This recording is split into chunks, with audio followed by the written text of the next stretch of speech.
Back to my channel. I'm Siddharth Ghosh, and in today's lecture, we're going to start with a chapter Tertiary and Quaternary Activities. So basically, हम लोग revision series start किया है हमने for your अभी के pre boards होने वाले हैं, है ना, सीबीएसई क्लास 12 प्लस 10th के भी. सो हम जो चैप्टर्स हमने ऑलरेडी पढ़े हुए हैं हम उसको रिवीजन करने वाले हैं, एंड जो चैप्टर्स हमने नहीं पढ़े हैं मैं आपको थोड़ा सा मतलब रिवीजन सीरीज तो नहीं, मतलब हम थोड़ा जल्दी करेंगे और अच्छे से समझेंगे भी चैप्टर को. टर्शरी और कोऑर्डिनरी एक्टिविटीज हमारा टॉपिक है. इसको 2-3 डेज लगेंगे खत्म होने में. तो हम लोग मतलब डिटेल में थोड़ा सा मतलब डिटेल में समझेंगे आपके प्री बोर्ड्स में एक्सपेक्टेड क्वेश्चंस क्या आ सकते हैं, राइट. तो मैं कोई भी मतलब ऐसे चैप्टर उठा लूंगा एंड उसी पे हम स्टार्ट कर देंगे, राइट. तो टर्शरी कोऑर्डिनरी एक्टिविटीज हम करने वाले हैं एंड इसको 2-3 डेज लगेंगे. मैं आपको बताऊंगा कि कहाँ से क्वेश्चन आ सकते हैं, क्या एक्सपेक्टेड है ना. तो हम लोग स्टार्ट करते हैं तो चैप्टर टर्शरी एंड कोऑर्डिनरी एक्टिविटीज. तो 3 तरह के एक्टिविटीज होते हैं हमने मतलब आपके चैप्टर में भी हैं, प्राइमरी, फिर सेकेंडरी और फिर टर्शरी. तो प्राइमरी मतलब सबसे पहले फिशिंग हो गया, मतलब सब आप ना, प्राइमरी का मतलब ही है ना सबसे पहला कि फिशिंग हंटिंग है ना, उसका रॉ मटेरियल्स हम एक्सप्लॉइट कर रहे हैं, ले रहे हैं, है ना, from natural resources we using resources. फिर आ जाएगा आपका सेकेंडरी आ जाएगा विच इज योर मैन्युफैक्चरिंग.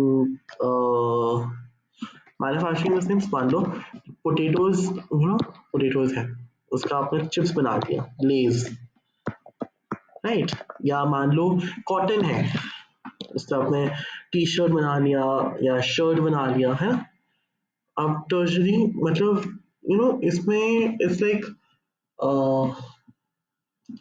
क्या बोलते हैं, it is something to do with providing services and exchange. It deals with providing services and exchange.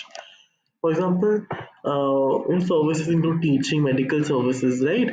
And exchange, trade, transport. मतलब ये दोनों इसमें किससे रिलेटेड है, with the services and exchange. Services में आपका टीचिंग आ जाए, जैसे मैं आपको पढ़ा रहा हूँ, मैं एजुकेटर है ना, दैट इज टर्शरी में आ रहा है.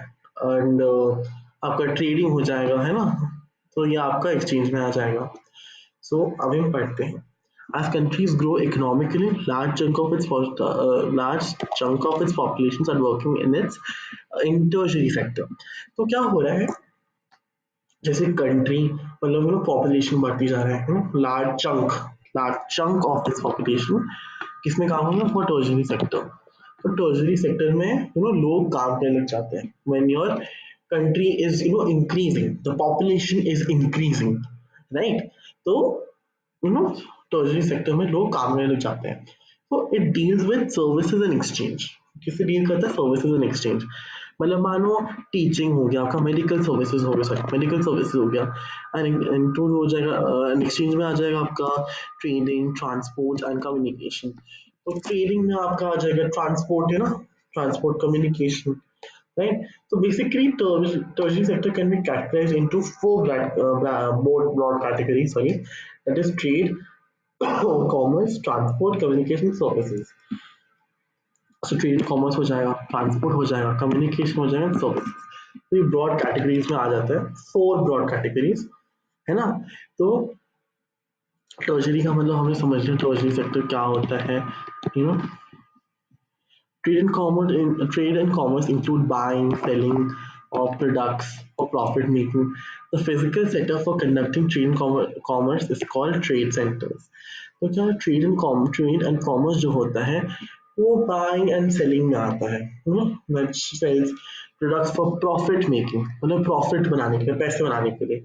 The physical setup for conducting trade and commerce, physical setup जो होता है for conducting trade and commerce is called trade centers. उसको trade centers बोलते हैं, है ना. For physical setup for conducting trading के लिए, है ना, import export के लिए, तो trade centers बोलते हैं. So divided as rural trading centers and urban trading centers. एक rural trading centers में होते हैं और एक urban trading centers में होते हैं. So rural centers cover small area with more traditional products required for rural population मतलब जो विलेज एरियाज में रहते हैं, तो what with what traditional products, मतलब पहले की मतलब ट्रेडिशनली यूज हो रहा है, बहुत पहले से यूज हो जा रहा है, because such area have low demand, उनका ज़्यादा डिमांड नहीं है. Thus, instead of permanent markets, weekly markets or fortnightly markets, which are called periodic markets, they are organized. मतलब इनके लो जो डिमांड होते हैं बहुत लो होते हैं, ज़्यादा नहीं होते. So instead of permanent markets, ज़्यादा मतलब परमानेंटली मार्केट नहीं लगाए, वीकली मार्केट्स होते जो नो वीक में एक बार आ, मतलब मंडे को हो गया, उसके बाद मतलब बाद में आएंगे, फिर वेंसडे हो गया, नॉट एवरी डे, है ना. तो वीकली या फोर्टनाइटली मार्केट, जिसको पीरियोडिक मार्केट्स बोलते हैं, दे आर ऑर्गेनाइज्ड, राइट. तो अब हम थोड़ा सा पढ़ लेते हैं. अर्बन ट्रेड सेंटर्स क्या होता है? They sell complex variety of products comparing with rural trade centres and cover wide area. तो क्या बोल रहे हैं, अर्बन ट्रेड सेंटर्स जो होते हैं, they sell complex variety of products, मतलब बहुत ही मान लो अर्बन मतलब अर्बन क्या, सिटी ना, शहर में जो, तो ऑफ कोर्स इनके जो डिमांड्स होंगे मतलब वो हाई होंगे, या मतलब मॉडर्न चीजें आ गई with the advent of technology, बहुत सारी चीजें, तो that's a complex variety of products comparing with rural trade and cover wider area. They cover wider area, and on the basis of style of working, trade commerce can be retail and wholesale trading. So in both retail and wholesale trading are sold products are sold in the state they purchased. Retail is a sale of goods and services to consumers, often at a small scale, in contrast to wholesaling, which is sale to business or institutional customers in bulk quantity. तो क्या हो रहा है, retail या wholesale trading products कहाँ से होते हैं, in the state the purchase, मतलब जहाँ वो परचेज हो सकते, मतलब ज़्यादा खरीदा जा सकता है. So retail is a sale of goods and services to consumer, often at a small scale. मतलब रिटेल क्या है, retail is something like sale है ऑफ गुड्स कंज्यूमर्स के लिए, बहुत ही स्मॉल स्केल में, छोटे स्केल में, which is sale to business, मतलब क्योंकि होलसेल क्या होता है, बल्क क्वांटिटी में ना बेच सकते हैं, सेल हो सकता है.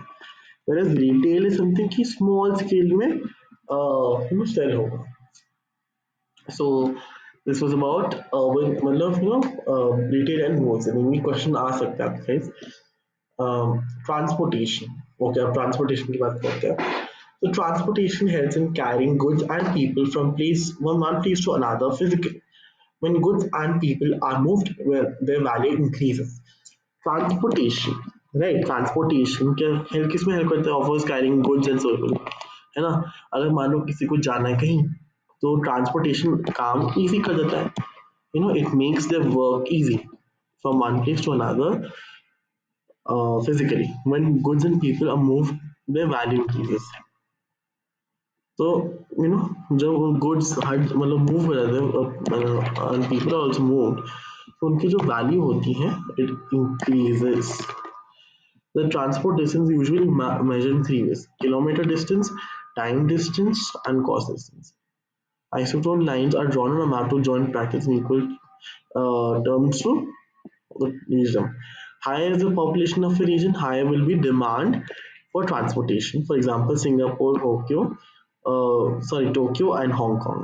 So क्या बोल रहे थे, ट्रांसपोर्ट डिस्टेंस है, it measures in three ways. Kilometre distance हो जाएगा आपका, kilometre distance, time distance and cost distance, है ना. सो आइसो ये आपका तीन वेज में मतलब मेजर कर सकते हैं, मेजर, राइट. तो आइसोक्रोन लाइंस क्या होते हैं, मैप में ये मतलब they drawn on a map to join places equally in terms of the time taken, मतलब टाइम टेकन के लिए मेजर के लिए आइसोक्रोन लाइंस आर ड्रॉन, ठीक है. higher is the population of a region, higher will be demand for the, अगर population ज़्यादा बढ़ रहा है तो ट्रांसपोर्टेशन की भी डिमांड ज़्यादा बढ़ेगी. फॉर एग्जाम्पल सिंगापुर में है, हांगकांग में है, टोक्यो में है ना. The route of the transport depends upon many factors like location of cities, towns, villages, industrial centers and raw materials, pattern of trade between them, nature of the landscape between them, the type of climate, and funds available for overcoming obstacles along the length of the route. Sorry. So क्या हो रहा है, जो root of transportation जो root है, बहुत सारे उसके फैक्टर्स हैं, लोकेशन, सिटी का लोकेशन होना चाहिए, टाउन्स, विलेज कैसा है, इंडस्ट्रियल सेंटर्स हैं या नहीं, raw materials, pattern of trade है ना, पैटर्न ऑफ ट्रेड होना चाहिए, नेचर ऑफ लैंडस्केप होना चाहिए, क्लाइमेट कैसा है, is it too extreme hot, extreme cold, moderate है, मानसून है, फंड्स अवेलेबल है ना for overcoming obstacles along the length of the route. So funds available है ना फॉर ओवरकमिंग ऑब्स्टिकल्स, मतलब लेंथ में रूट में अगर कोई भी कुछ आ जाए है ना, तो उसको ओवरकम करने के लिए फंड्स। सो अभी के लिए गाइस इतना ही करते हैं, नेक्स्ट क्लास में हम कम्युनिकेशन की बात करेंगे एंड क्वार्टनरी की बात करेंगे। सो आज के लिए इतना ही guys, I hope you like it and please subscribe to my channel and आप मुझे कमेंट करो कि आपके डाउट्स क्या हैं, I will surely help them and please do let me know what kind of videos do you want me to make about, मतलब like वो जैसे स्टडी हैक्स हो गए या फिर समथिंग किसी चीज के बारे में information, I let you know and I think so bye.